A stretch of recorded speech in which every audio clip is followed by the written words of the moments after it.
Justice गुलजार साहब थे, 5 रुकनी bench ने अपनी ऑब्जर्वेशन दी थी। PLD सुप्रीम कोर्ट 2021 पेज 446, जिसमें उन्होंने वाज़े तौर पे कहा था कि जो केसेस इमरान खान और तहरीक इंसाफ के हवाले से हों, चीफ जस्टिस काजी फायज़ ईसा उनको समाअत ना करें। लेकिन बजाय इसके कि वो उनको समाअत ना करें, हमारे जितने केसेस हैं वो चीफ जस्टिस काजी फायज़ ईसा साहब के पास समाअत के लिए लग गए। हमारे बानी चेयरमैन PTI इमरान खान, उन्होंने कहा कि चीफ जस्टिस काजी फायज़ ईसा हमारे केसेस की समाअत ना करें। हमारी कोर कमेटी ने ये फैसला किया कि चीफ जस्टिस काजी फायज़ ईसा हमारे केसेस की समाअत ना करें।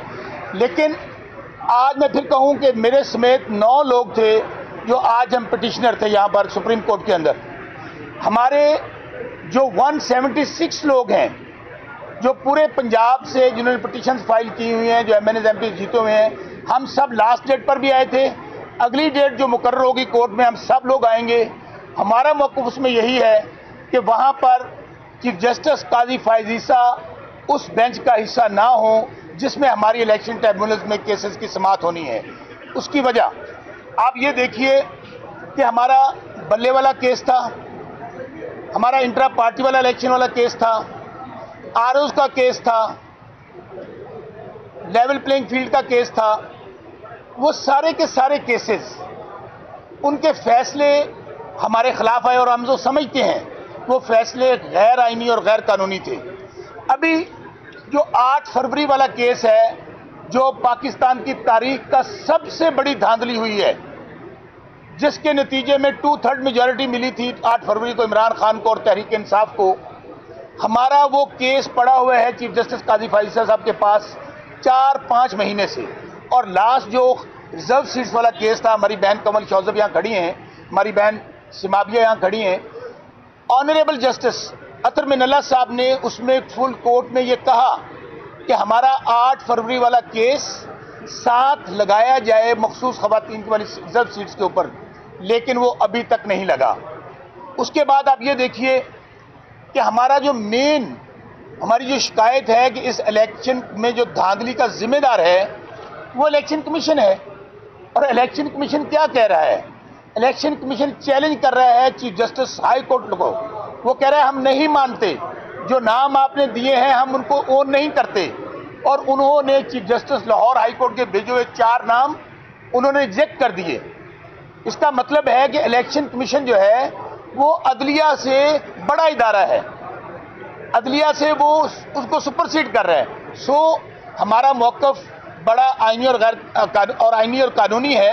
और जब एक पार्टी को, जो हम फिर कह रहे हैं कि इस वक्त 25 करोड़ का केस है, ये कौम की अमानत है, जो वोट इमरान खान को दिया और उनके सिपाहियों को दिया है, हम उसके लिए हमारा फ़र्ज़ बनता है कि खून के आखिरी कतरे तक हम उसकी हिफाजत के लिए सुप्रीम कोर्ट आए और जहाँ जहाँ जाना पड़े जाएँ।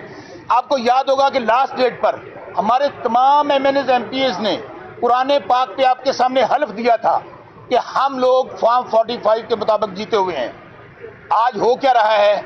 उनसे फॉर्म 45 मांगे जाते हैं। वो बजाय इसके, कमल शौजब मेरी बहन है, मेरा भावलपुर हमारा इकट्ठा बेंच है, कल वहाँ पे केस था, उन्होंने फॉर्म 45 पेश करने की बजाय भाग गए और जज साहब ने उनको 20,000 रुपये जुर्माना किया। ये सिर्फ और सिर्फ लिंगर ऑन करने के लिए, ताकि केसेस की वहाँ पे समाअत ना हो सके। 180 दिन के अंदर फैसला होना था। आज आप देख लीजिए कि 8 फरवरी का इलेक्शन हुआ है, अभी तक उसकी समाअत नहीं हुई। सो हमने चीफ जस्टिस साहब का, मेरी 3 डिमांड्स हैं जो नेक्स्ट डेट ऑफ हियरिंग पे हम करेंगे। एक तो ये पब्लिक इंपॉर्टेंस का केस, इससे बड़ा और क्या हो सकता है, जिसमें 25 करोड़ आवाम का इंटरेस्ट है कि इस केस को लाइव दिखाया जाए, नंबर 1। नंबर 2, हमने एडिशनल डॉक्यूमेंट्स पेश करने हैं। जो आपको याद होगा कि UNO की जो रिपोर्ट आई है, जिसमें उन्होंने वाज़े तौर पे कहा है कि इस जो पाकिस्तान के अंदर इलेक्शन में हुआ, फाफन की रिपोर्ट है, पतन की रिपोर्ट है, और सबसे बढ़कर आप देखिए कि हाउस ऑफ कांग्रेस, उन्होंने 98% हाउस ऑफ कांग्रेस ने ये कहा है, जिसके अंदर डेमोक्रेट, रिपब्लिकन के ये इलेक्शन पे सीरियस डाउट्स हैं। उसके लिए हम दरख्वास्त पेश करेंगे और नेक्स्ट टाइम हमें उम्मीद है कि वहां पर फुल कोर्ट बनेगा और चीफ जस्टिस काजी फैसला साहब उसका खुद हिस्सा नहीं होंगे। अब मैं न्याजुल्लाह नैस साहब से रिक्वेस्ट करूंगा वो बात करें। बिस्मिल्लाहिर्रहमानिर्रहीम।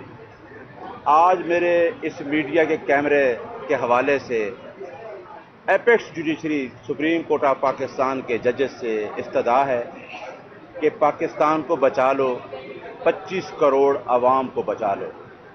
और वो 25 करोड़ आवाम जिन्होंने 8 फरवरी को बाहर निकल कर वोट दिया और अपनी राय का इजहार किया, और आईन भी कहता है कि उनकी राय मुकद्दम है। आज चीफ जस्टिस साहब ने उठते हुए यह कहा कि न्याजी साहब को डेकोरम बताएं। मैं बिल्कुल, मेरी 33 ईयर्स एक्सपीरियंस है वकालत के प्रोफेशन से, और मेरा ख्याल है कि चीफ जस्टिस ऑफ पाकिस्तान और जो बेंच मौजूद था और जितने जजेस सुप्रीम कोर्ट ऑफ पाकिस्तान में बैठे हैं, मेरा ज़ाती कोई एजेंडा नहीं है। मेरा एक ही एजेंडा है कि पाकिस्तान में रूल ऑफ लॉ, आइन की बालादस्ती और कानून की हुक्मरानी। और मैं ये बता देना चाहता हूँ कि आइन की बालादस्ती और कानून की हुक्मरानी पे कोई कंप्रोमाइज़ नहीं होगा। अगर आइन की बालादस्ती और कानून की हुक्मरानी को रोका गया तो मेरे साथ इश्तियाक साहब खड़े हैं, पूरे पाकिस्तान से वकला आइन को बचाने के लिए और कानून की हुक्मरानी को बचाने के लिए खड़े हो जाएंगे। मैं आपको बता देना चाहता हूं कि हमारी ज़ाती एफिलिएशन को भूल जाएं कि कोई हमारी पॉलिटिकल पार्टी से एफिलिएशन है। पहली एफिलिएशन है कि हमने पाकिस्तान के अदारों को बचाना है, हमने पाकिस्तान को बचाना है। हम इस रियासत के मुहाफिज हैं, हमें डेकोरम भी आता है, क्योंकि हम कहते हैं कि आज़ाद अदलिया पे कोई हर्फ ना आए। चीफ जस्टिस साहब, हम आपको और आपकी अदलिया को बचाने के लिए खड़े हैं। हम चाहते हैं कि जिस तरीके से ईसीपी ने एक खत लिखा और उस चीफ जस्टिस को कहा कि आप पैनल दें और जजेस भी हम चूज करेंगे, ये वो ईसीपी है जिसने 8 फरवरी को आम लोगों का मैंडेट छीन कर 50-50 हज़ार पे हमारे एमएनए, हमारे नहीं इस मुल्क के, जिनको लोगों ने वोट दिया है, उन लोगों की राय के ऊपर, उस मैंडेट के ऊपर डाका मारा गया है। उस डाके को बचाते बचाते 8 फरवरी से आज देखें जुलाई का महीना आ गया है, हम कोई कानून को हाथ में नहीं ले रहे। हम ये चाह रहे हैं कि आइन की बालादस्ती और कानून की हुक्मरानी। दूसरी बात ये थी कि मेरा कायद इमरान खान जो रूल ऑफ लॉ की बात करता है, जो आइन की बालादस्ती और कानून की हुक्मरानी की बात करता है, मैं इस वजह से उसके साथ खड़ा हूँ। उसने ये कहा है कि रिजर्व सीट का मसला हो, 8 फरवरी का मसला हो, पाकिस्तान को बचा लो। पाकिस्तान की आवाम ने जिसको वोट दिया है, आप एक सच को छुपाते छुपाते हजारों झूठ भी बोलेंगे तो आप उस सच को नहीं छुपा सकेंगे, और सच नहीं छुप रहा। सच उठेगा, और सच अपनी ताकत से उठ रहा है पूरे पाकिस्तान में। हमारी अदलिया से जो रिक्वेस्ट है कि हम इंडिपेंडेंट ऑफ जुडिशरी पे बिलीव करते हैं, हम रूल ऑफ लॉ पे बिलीव करते हैं, हम आइनी और कानूनी जंग लड़ेंगे। हमारा कोई तल्लक उस नून लीग के टोले से नहीं है जिसने इसी सुप्रीम कोर्ट के आके हमला किया था, लेकिन हम आइन की बालादस्ती और कानून की हुक्मरानी पे कोई कंप्रोमाइज़ नहीं करेंगे। इंशाअल्लाह ये हमारे एमएनए एमपी है जिन्होंने आवाम को मैंडेट दिया है, जो हमारा लीडर कायद में बैठा है, आप देखेंगे चंद दिनों में वो हुकूमत भी बनाएगा और हमारे तमाम एमएनए एमपी बहाल। देखिए, खान इमरान एक फिक्रा इमरान खान साहब ने जो बात कही है कि मुझे सिर्फ पाकिस्तान में रूल ऑफ लॉ चाहिए, आइन की हुक्मरानी चाहिए, और दूसरी बात जो हमने कहना भूल गया था, लियाकत चट्ठा कमिश्नर रावलपिंडी, आपको याद होगा कि उसका एक बयान आया और उसने नाम लेकर कहा कि चीफ जस्टिस काजी फायजीसा और चीफ इलेक्शन कमिश्नर मेरे साथ जिम्मेदार हैं जो कुछ इलेक्शन में हुआ है। हम वो भी मुतालबा करते हैं कि चीफ जस्टिस काजी फायजीसा पाकिस्तान की अदालत सुप्रीम कोर्ट के चीफ जस्टिस हैं, उनको तलब करें। इतना बड़ा इल्ज़ाम अगर उन्होंने लगाया है तो क्या उसकी कोई इंक्वायरी हुई? क्या उनको ज़मीन खा गई, आसमान निकल गया? तो बस यही हमारी सलाह है। इश्तियाक साहब बात करेंगे, उसके बाद हमारी बहन कमल शौज़ा बात करेंगे। सर ये बताइएगा कि आप एक सेकंड मैं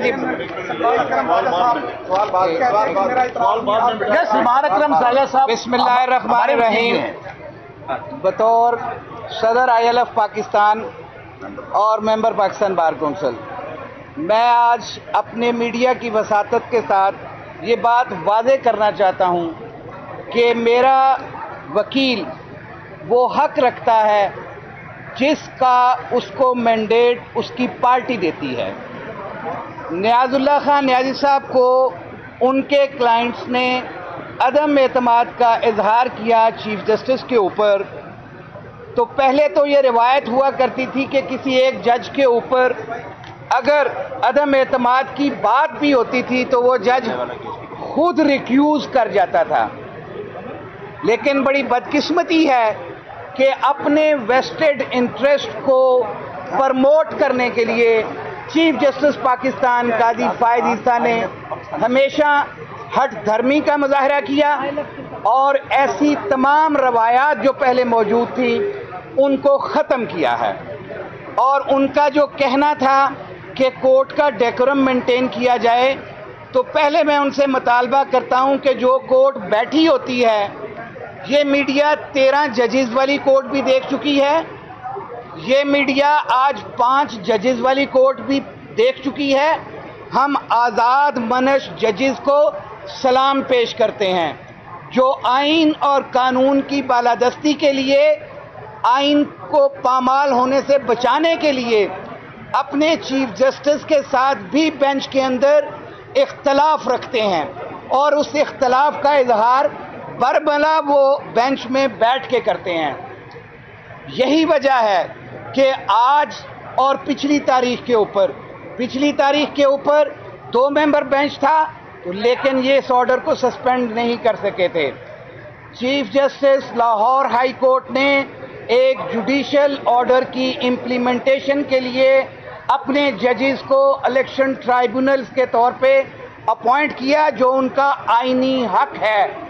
एक ऑर्डर की कंप्लायंस हर शख्स पे लाजम है, लेकिन कुछ लोग अपने आप को आइन से बाला समझते हैं, जैसा कि मौजूदा इलेक्शन कमीशन है। ये इलेक्शन कमीशन बिका हुआ है, ये इलेक्शन कमीशन कंप्रोमाइज्ड है, ये इलेक्शन कमीशन किसी की बी टीम के तौर पे काम कर रहा है। और आज इसीलिए his lordship mister justice Mandokhel और अकील अब्बासी साहब ने ओपन कोर्ट में कहा कि अगर आप हमारे बतौर चीफ जस्टिस अहकामात को नहीं मान सकते जो कि आइन ने हमें हक दिया है, तो बाकी चीफ जस्टिस भी ऐसा ही करते जैसे कि आज़ाद मनश chief justice Lahore high court ने किया। और जस्टिस शाहिद करीम साहब की जजमेंट इन फील्ड थी, उसकी कंप्लायंस नहीं की। इलेक्शन एक्ट की वायलेशन की इलेक्शन कमीशन ने, आइन की वायलेशन की, 4 महीने तक ट्राइब्यूनल नहीं बनाए। डूब मरने का मकाम है। इलेक्शन कमीशन का काम ही 5 सालों के अंदर एक ही होता है कि वो फेयर, फ्री, ट्रांसपेरेंट इलेक्शंस करवाएं। और अगर वो ये भी नहीं करवा सकता तो फिर इस इलेक्शन कमीशन का कोई फ़ायदा नहीं है। और अगर हमारे वकला के ऊपर कोई हरफ उठाया जाएगा, अगर हमारे वकला के खिलाफ कोई कार्रवाई होगी, तो पूरे पाकिस्तान के वकला एक आहनी दीवार बन के सामने खड़े होंगे। और हम आइन और कानून की बालादस्ती की बात करते हैं, पर्सन स्पेसिफिक चीजें नहीं करते। Thank you very much. Qamar Shauzab आप भी इसमें भी आ जाए। कमर शौजब बात करेंगी जी। बिस्मिल्लाहिर्रहमानिर्रहीम। मैं सिर्फ ये बताना चाहती हूँ कि हल्का NA 166 से मैंने इलेक्शन लड़ा और जितना फस्तायत भरा इलेक्शन था और जिस तरह इलेक्शन कमीशन सहूलतकारी कर रहा था, इस तशद्दुद की, इस वायलेंस की, और हमसे एक फ्री एंड फेयर इलेक्शन को छीना जा रहा था, उसकी कोई मिसाल नहीं मिलती। हमने एप्लीकेशंस जमा कराई, हमने हाई कोर्ट में रिट पिटिशनें डाली, हाई कोर्ट ने हमारे लिए स्टैंड लिया, हमारे पेपर्स एक्सेप्ट किए, वरना इलेक्शन कमीशन के जो लगाए हुए आरओज थे, और वो इस अदालत से ही अप्रूव हुए हुए आरओज थे, उन्होंने कोई कसर नहीं छोड़ी इस इलेक्शन को बर्बाद करने में। अब जो नुक्ता है, जिस तरह तमाम मेरे कोलीग्स ने बात की, मेरा ये ख्याल है और रिक्वेस्ट भी है अपने चीफ जस्टिस साहब से, और मुद्दबाना रिक्वेस्ट है कि इसको अपनी बेइज्जती मत गर्दानिए। ये आपसे सिर्फ एक साइल की या एक पिटिशनर का ये जो राइट है, उसके तौर पे ये बात की गई थी जो हमारे नियाजुल्लाह नियाजी साहब ने की थी कि बराए मेहरबानी ऐसे तमाम जो बेंचेज हैं या ऐसे तमाम केसेस हैं जहाँ पर चीफ जस्टिस साहब मौजूद होते हैं, उससे माजरत कर लें और दूसरे जजेस को दें, ताकि एक फ्री एंड फेयर तरीके से तमाम कार्रवाई आगे चले। इलेक्शन कमीशन के किरदार पे बात की, मुझे ज़्यादा बताने की ज़रूरत नहीं, बिल्कुल रोज़े रोशन की तरह यहाँ हो गया है इलेक्शन कमीशन ऑफ पाकिस्तान नहीं, पार्टी बन के वो हमारे खिलाफ केसेस कर रहा है। भला कभी आपने सुना है, कहीं दुनिया में हम रहते हैं, हम आइसोलेशन में नहीं रहते। पाकिस्तान जुपिटर जैसे किसी सियारे पे अलग से कोई दुनिया जगह नहीं है। ये हमारे पीछे एक पार्लियामान है जिसने तमाम दुनिया की पार्लियामान्स में, एक IPU है, इंटर पार्लियामेंट्री यूनियन, उसमें भी साइन किया हुआ है। एज अ कौम, एज अ मुल्क हमने UN के बहुत सारे चार्टर्स और कन्वेंशन पे साइन किया हुआ है, हम उसके मेंबर हैं। हम आइसोलेशन में नहीं रहते। तो दुनिया पे नज़र डालिए और चेक करें कि क्या इस तरह के जो सो कॉल्ड आईनी इदारे होते हैं वो क्या लोगों के पीछे जाते हैं केसेस लेके? क्या वो पार्टी बनते हैं अगेंस्ट पॉलिटिकल पार्टीज? याद रखिएगा कि सुप्रीम कोर्ट में case election commission of Pakistan बतौर पार्टी लेकर आया था और हमारा बल्ला ना देने का, इंट्रा पार्टी को डिस्क्रेडिट करने का case election commission of Pakistan supreme court में लेकर आया था। ये रिवायत भी पाकिस्तान में डली है कि कोई इदारे जो हैं वो पॉलिटिकल पार्टीज के अगेंस्ट, लोगों के अगेंस्ट, पॉलिटिकल जो पार्टिसिपेंट्स या कैंडिडेट्स हैं उनके अगेंस्ट जाके अदालतों में पार्टी बन जाए, जबकि आइन के मुताबिक इदारे पार्टी नहीं बन सकते। जब हम इलेक्शन के ट्रिब्यूनल में केसेस लेके जा रहे हैं तो हमें बताया जाता है कि इदारा जो है वो पार्टी नहीं बन सकता, तो आप पार्टी किसको बनाएंगे? लेकिन हमारे पास यह रिवायत मौजूद है कि सुप्रीम कोर्ट में इलेक्शन कमीशन ऑफ पाकिस्तान बतौर पार्टी आया अगेंस्ट पाकिस्तान तहरीक इंसाफ का बल्ला लेने और इंट्रा पार्टी की जो हमारी इंट्रा पार्टी जो हम 3 दफ़ा करा चुके हैं उसको ख़राब करने के लिए। और ऐन उस टाइम पे आया जब इलेक्शन सर पे था। और उसके बाद ये भी याद रखिए कि 13 जनवरी का रात को जब फैसला आता है तो बैलेट पेपर्स पे से पहले ही बल्ला गायब कर दिया जाता है। ना इंडिपेंडेंट्स के लिए बल्ला छोड़ा गया, ना किसी पार्टी के लिए बल्ला छोड़ा गया। उस बैलेट पेपर पे बल्ला नहीं था। इलेक्शन कमीशन ऑफ पाकिस्तान को क्या इल्हाम हुआ था कि फैसला PTI के अगेंस्ट आने जा रहा है? ये सवाल है बहुत बड़ा। जिस तरह इसी तरह का सवाल इस कोर्ट में हुआ था और मेरे ख्याल में मोहतरम मंदोखेल साहब ने पूछा था आर्ग्यूमेंट के दौरान ही। अगर आप सारी प्रोसीडिंग्स रिजर्व सीट वाली भी उठा के देख लें तो उसमें ये आपको नजर आएगा कि क्या PTI को पहले से इल्हाम हो गया था कि उनको बल्ला नहीं दिया जा रहा, जो वो सब इंडिपेंडेंट चले गए थे। तो भाई हमने तो 2 चॉइसेस रखी हुई थी। हम तो सारे जो है मुतासरीन थे। हमने दोनों तरह के फॉर्म्स जमा करा दिए थे। एक पे PTI लिख के जमा करा दिया था, एक पे इंडिपेंडेंट लिख के जमा करा दिया था, क्योंकि हमारे लोगों ने बताया कि जब आप PTI लिख के जमा कराते हैं वो फॉर्म रिजेक्ट कर देते हैं। लेकिन मैं सवाल यही पूछूंगी कि क्या इलेक्शन कमीशन ऑफ पाकिस्तान को पहले से मालूम था कि बल्ला नहीं मिलने वाला? और उससे भी बड़ा सवाल पूछूंगी, राजा रियाज को अगस्त में ही पता था कि हमें बल्ला नहीं मिलने वाला। राजा रियाज को अगस्त में पता था, 1 साल पहले अगस्त में पता था कि पाकिस्तान तहरीक इंसाफ 2024 के इलेक्शन में नहीं होगी। तो इसको फिर अब हम क्या कहें? फिर मैं वड़ैच साहब जो है हमारे सुहेल वड़ैच साहब, मैं भी वड़ैच हूँ, उनका एक जुमला ही निकाल लेती हूँ। ऐसे मौक़ों पे कहा जाता है तो क्या ये खुला तजाद नहीं है? फिर अब इसी बात पे आगे थोड़ा सा सिर्फ इतना कहूँगी, यहाँ आर्ग्यूमेंट हुआ, चीफ जस्टिस साहब ने आर्ग्यूमेंट किया कि हमने आइन पे चलना है, जस्टिस नहीं आइन देखना है। मैं सवाल पूछना चाहती हूँ, पाकिस्तान के आइन में कौन सी ऐसी शिक है जो आवाम को इंसाफ देने से रोकती हो? आइन बनाया इसलिए जाता है कि आवाम के साथ इंसाफ हो सके। और ये जो हमारे केसेस हैं ये स्टोलन मैंडेट के केसेस हैं, ये आइसोलेशन में आप नहीं चला सकते। मेरी रिक्वेस्ट है, इमरान खान साहब की पटिशन को उठा के क्लब करें, पहले पूरे इलेक्शन की छानबीन करें, आपको हमारी पटिशंस का जवाब मिल जाएगा। आपको स्टोलन मैंडेट फॉर्म 45 का भी जवाब मिल जाएगा, आपको रिजर्व सीट्स का जवाब भी मिल जाएगा। वापस जाएं 13 जनवरी और उससे भी पीछे जाएं, जब हमने फॉर्म जमा कराए थे उधर से आप इन्वेस्टिगेशन शुरू करें, देखें कि क्या हुआ पाकिस्तान में। आइन के मुताबिक इंसाफ दें, हम इंसाफ लेने आए हैं। हमें आइन की शिकें याद हैं जुबानी, हम मेंबरान पार्लियामेंट रहे हैं, हमें आइन याद है अच्छी तरह। लेकिन हम जब आइन बनाते हैं तो इसलिए बनाते हैं कि आवाम को इंसाफ मिले। सो लिहाजा मैं सिर्फ इतना कहना चाहती हूँ, it is about justice but it is not about only chief justice. Thank you. आज आइसमा भी आज चले, मैं 2 मिनट में बात कर लूँगा। ये बात सुन ले, भाई की बात सुन लीजिए। चले, थैंक यू।